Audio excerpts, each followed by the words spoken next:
Welcome to the second video of Secrets of the Universe, Walking the Conscious Path with Steve Hasenberg. I'm Greg Agnew. In the first video, we gave you an introduction to what the series is. This second video is titled The Earth Adventure.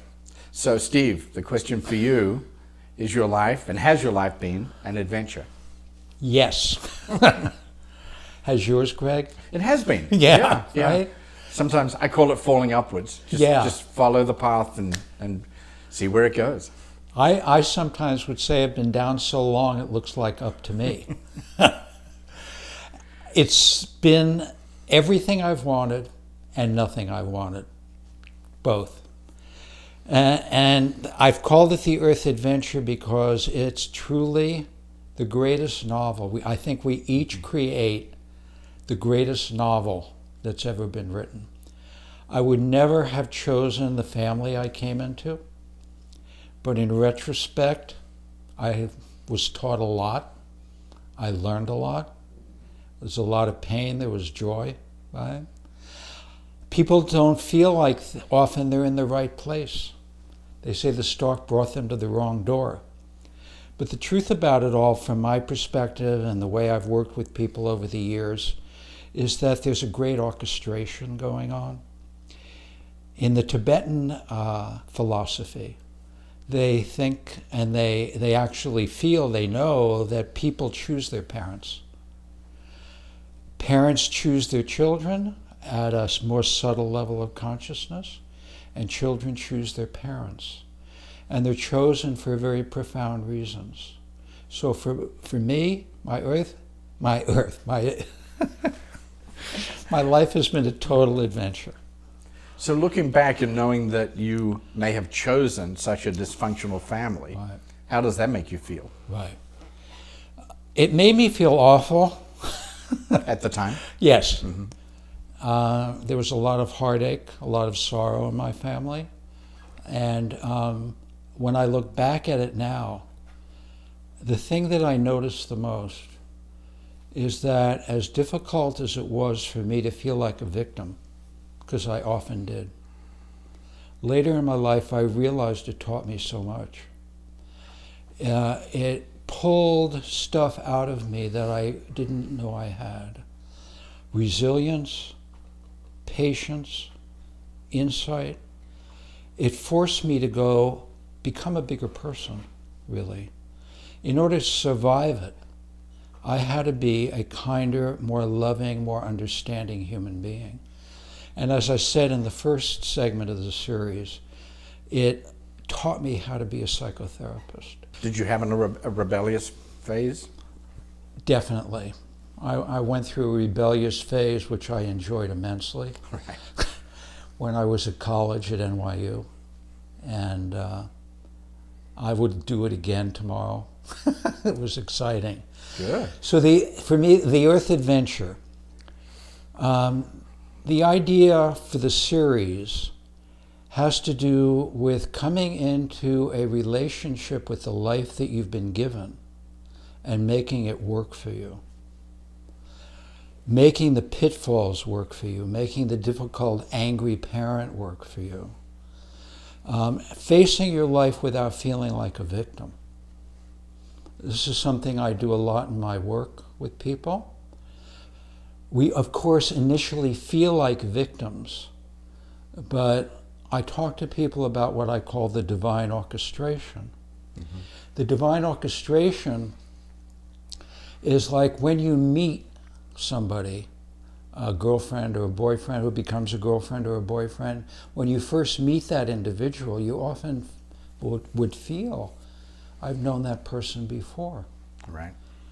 Oh my God, I feel so at home. So the divine orchestration is putting people in our life, including our parents and our children, who often we've been with before. This is a very Buddhist concept of reincarnation. We're put with people that we've been with before to work things out, to resolve issues. And when you begin to see that your life has been orchestrated for you in that way, and begin to take stock of yourself, you realize that there is, even in difficult, adverse situations, something in them that's important for you to learn. So if one feels like a victim, it really means that there's something important, something even profound to learn about the way you're relating to a person or a situation. Is that the best way that someone can overcome the feeling of victimization? Is to realize that there is a reason for it. Right. It almost seems like if there is a grand orchestration, that it enhances the victim feeling because you've been put there. You didn't have a choice. You were there by no choice of your own, and now you've just got to deal with it. Yeah, that would be the way a victim would think about it. Exactly. Right? So I help people overcome the thought you're having. Right. Because again, in a larger perspective, it's not that you've been cast into that role without choice. It's that you've also chosen to be in that role. That must be hard for them to accept. Yes.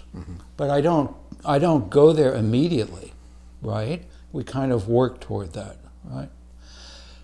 The practice I do is a spiritual practice. So people come in here with some of these ideas already, right? You're presenting a good case situation, right? I wouldn't necessarily start out with somebody in a psychotherapeutic situation, having them think about the fact that they made a choice to be there, but I would widen their view. I would widen their view by teaching them how to meditate. I would widen their view by talking about meeting people that you feel very comfortable with, meeting people that you don't feel comfortable with. It would go incrementally, right?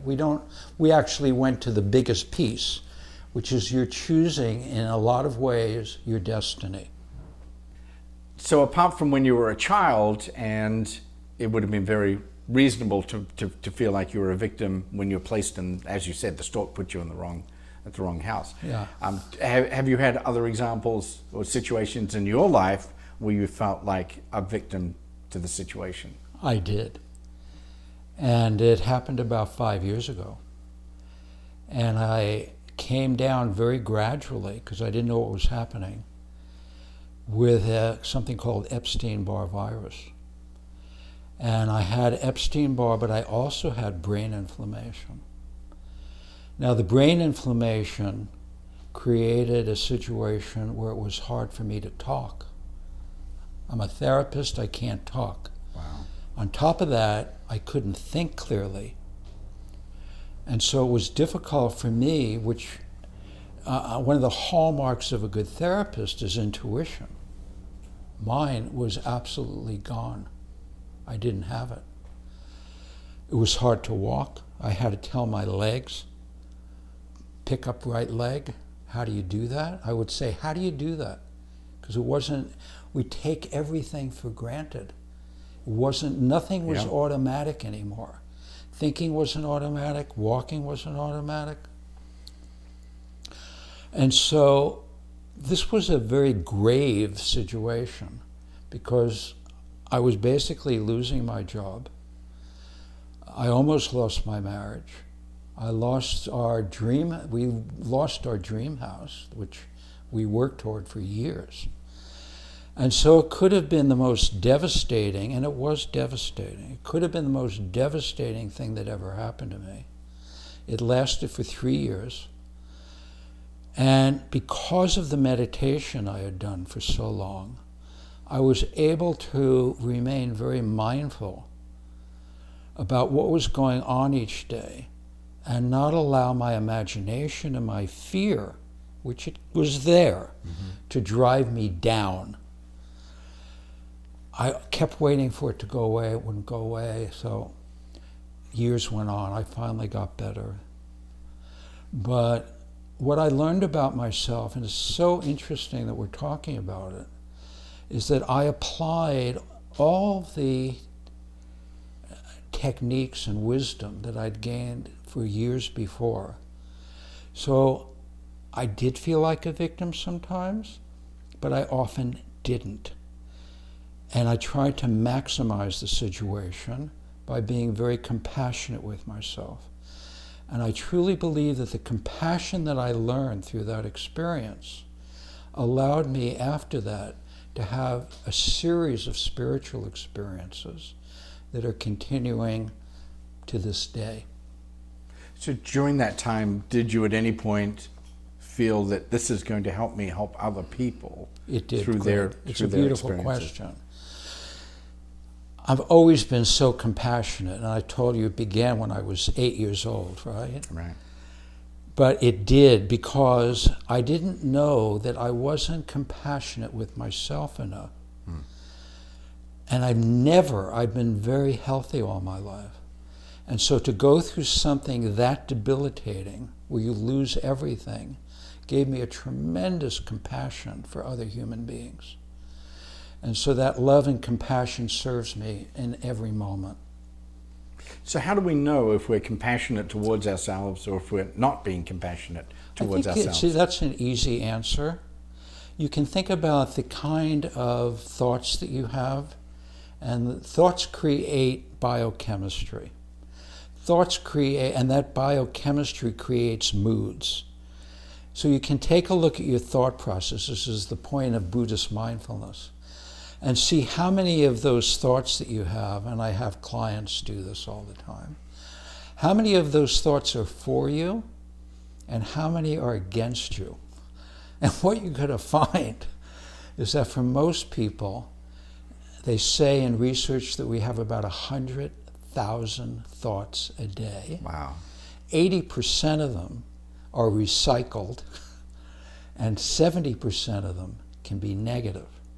70%? Yeah. So, not for you, Greg, but for most humans, right? Wow. So, when you take a look at it and see how many of my thoughts are driven by fear, you begin to watch that as you practice like a Buddhist mindfulness technique, or you practice it through meditation. You begin to be more aware, more vigilant. How am I treating myself? Because every thought creates biochemistry. Biochemistry creates the feeling in the cells that cause illness or health. Moment by moment, we're creating illness, we're causing health, we're creating depressed moods, we're creating elated moods. It all comes from our thought process. So this is the second video. This one is the Earth Adventure. What is in the third video? Third video is Earth Adventure 2, the sequel.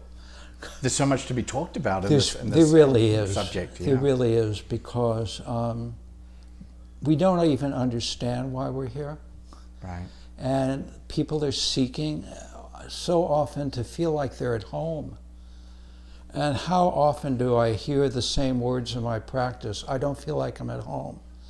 Or I don't want to be here anymore. Not that they're suicidal. I don't want to be here, it's too hard. As if there's another place to go. Right. So in some subtle way, we know we've been somewhere else. We've come from somewhere else. And when we die, we go back to that place. In the Sufi tradition, Rumi calls it the tavern. So the tavern is a beautiful place it's heaven. Right. In Sufism, where everybody's partying, everybody's happy. And when they come here, they have the drama. So the Tibetans say, when you leave the earth, you laugh, and when you come to earth, you cry. Isn't that interesting? That really is. Sounds fascinating. It's powerful, Yeah. isn't it? So we're going to talk a little about that. Okay. I can't wait to see more and learn more Yeah. in the third video. Thank you for watching Secrets of the Universe, Walking the Conscious Path with Steve Hasenberg. I'm Greg Agnew.